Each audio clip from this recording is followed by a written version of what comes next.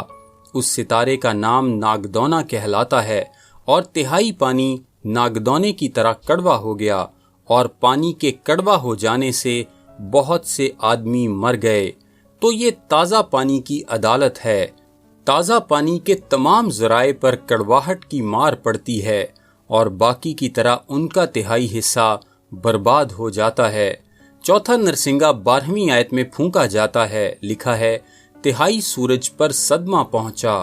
کیا آپ جانتے ہیں کہ یہ بات کیلنڈر کے ساتھ کیا کرے گی؟ کیا آپ کو علم ہے کہ یہ بات وقت کی ترتیب کے ساتھ کیا سلوک کرے گی؟ کیا آپ جانتے ہیں کہ یہ بات دن کے بعد دن کے ساتھ کیا کرے گی؟ آپ سورج کا 1/3 حصہ کھو دیتے ہیں۔ میں نہیں جانتا کہ یہ بات آسمان میں کس نوعیت کی ابتری پیدا کرے گی۔ چاند کا 1/3 حصہ چلا جاتا ہے، 1/3 ستارے نہیں رہے، ان کا 1/3 حصہ تاریک ہو گیا ہے۔ پھر لکھا ہے، اور 1/3 دن میں روشنی نہ رہی، اور اسی طرح 1/3 رات میں بھی۔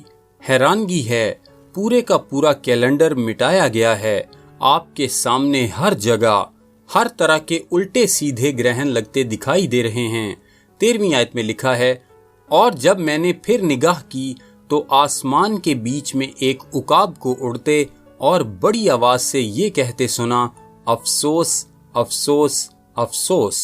اور جو بات وہ فرشتہ کہہ رہا ہے یہ ہے کہ تم سمجھتے ہو کہ یہ برا ہے، انتظار کرو جب تک کہ تم اگلی 3 باتوں کو نہ سن لو جن کا سننا ابھی باقی ہے۔ پھر 9ویں آیت میں 5ویں نرسنگے کی آواز آتی ہے اور ایک ستارہ گرتا ہے۔ وہ کون ہے؟ کیا وہ لوسیفر ہے؟ اور اسے اتھا گڑھے کی کنجی دی گئی۔ کیا آپ جانتے ہیں کہ اتھا گڑھے میں کون ہے؟ قیدی روحیں ہیں، وہ روحیں جو خدا نے باندھ کر رکھی ہیں۔ عین وہاں پر بدروحیں ہیں جو اتھا گڑھے میں قید کی گئی ہیں۔ وہ باہر نہیں نکل سکتیں، لیکن ایذا رسانی میں کنجی لوسیفر کے ہاتھوں میں جانے کو ہے۔ 5ویں نرسنگے میں وہ نیچے جانے کو ہے تاکہ اتھا گڑھے کو کھول دے۔ اور کیا آپ جانتے ہیں کہ کیا پیش آنے کو ہے؟ وہ ساری قید بدروحیں جو کہ وہاں نیچے قید کی گئی ہیں اور ان میں سے بعض صدیوں سے اور ہزاروں سالوں سے قید ہیں، پھر بالآخر وہ باہر نکلنے کو ہیں اور وہاں سے ریلے کی طرح باہر نکلنے کو ہیں۔ اور 9ویں باب کی 2 آیت میں یہ لکھا ہے، ایک بڑی بھٹی کا سا دھواں اٹھا اور گڑھے کے دھوئیں کے باعث سے سورج اور ہوا تاریک ہو گئی۔